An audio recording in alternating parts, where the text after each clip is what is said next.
almost ready হৈ গলো দেই গুড মৰ্নিং এভৰিৱান ৰাতিপুৱা এতিয়া প্ৰায় 8টা মান বাজিছে 8টা বাজাগে নাই বাজিব আৰু এতিয়া ৰেডি হৈ লওঁ আৰু আজি তিনচুকীয়া ট্ৰেইনিং এটা আছে আমাৰ হেডকোৱাৰ্টাৰত সো সেইকাৰণে ৰেডি হৈ ললো কাপোৰটো ইস্ত্ৰি কৰি থৈছিলো কিন্তু বৰ ইস্ত্ৰি কৰাৰ নিচিনা নাই দেখা মানে হেভিলি নকৰিলো নেকি কৰোঁ এয়া লুজ হ'লেই নহয় বেল্ট কি কৰিব ডেইলি টাইটে কৰি থাকোঁ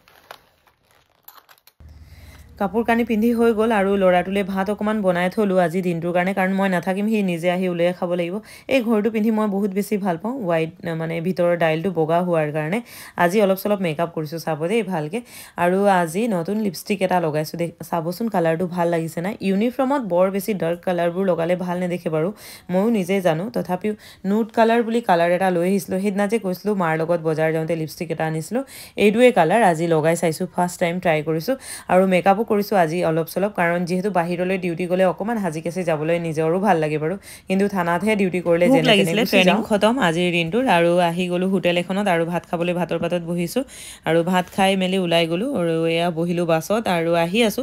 আৰু আজিৰ দিনটো বহুত বেছি ঠাণ্ডা একদম কুঁৱলী ৰাতিপুৱা সময়ত অলপ সলপ বৰষুণো দিলে তাৰ পিছত এয়া দেখিছেনে বাহিৰৰ ওয়েদাৰটো কেনেকুৱা একদম পোহৰ নহয় কিবা আন্ধাৰ আন্ধাৰ এতিয়া মাকুম পাইছো আৰু 45 মিনিট মানৰ ভিতৰত পাই যামগে ৰুম হৈ আছে চৰ্দি মাতটো শুনি বেয়া পাইছে চাগে জনাবচোন কেনেকুৱা লাগিছে এনেও মোৰ মাত ডাঙৰ তাতে একদিন চৰ্দি লাগিছে একদম নাকৰ পৰা মাতা নিচিনা লাগিব আপোনালোকক চুকিয়ালৈ গৈছো যে বিশেষ আছিল আজি ট্ৰেইনিং আৰু মাজে সময়ে আমাৰ ফিজিক্যাল ট্ৰেইনিং হয় ফিল্ডত আৰু মাজে সময়ে প্ৰেক্টিকেল হয় যেতিয়া আইন বিলাক বদলি হয় বা ল বিলাক বদলি হয় তেতিয়া আমি ট্ৰেইনিং কৰিব লগা হয় আৰু নতুনকে আমাক শিকায় সেইবিলাক ট্ৰেইনিং দিয়ে বাৰু আৰু এদিনীয়া কোৰ্স হ'ব বুলি ভাবিছিলো কিন্তু লাষ্টত গৈছে এতিয়া গম পালো যে দুদিনীয়া হ'ব আৰু ট্ৰেইনিং শেষ কৰি আকৌ দিব লাগিব এক্সাম দি কি হয় জনাম বাৰু আপোনালোকক আৰু ট্ৰেইনিং কৰি আছো যেহেতু কিতাপ মেলিব লাগিব নহয় এখেতু অলৰেডি আহি গ'ল পঢ়িবলৈ বুলি আৰু তেখেতৰ একেদিন আছে আসামিছৰ এক্সাম বিলাক হয় তেতিয়া তাৰ বিশেষ অসুবিধা হয় কিছুমান মই অকমান আসামিছটো চাই নিদিলে হি সম্পূৰ্ণ ক্লিয়াৰ কৰিব নোৱাৰে বাৰু আসামিছবোৰ সেইকাৰণে তাক অকমান সহায়ৰ প্ৰয়োজন হয় আৰু এক্সামবোৰ ওচৰে পাজৰে আহিলে অকমান সহায় কৰি দিবলৈ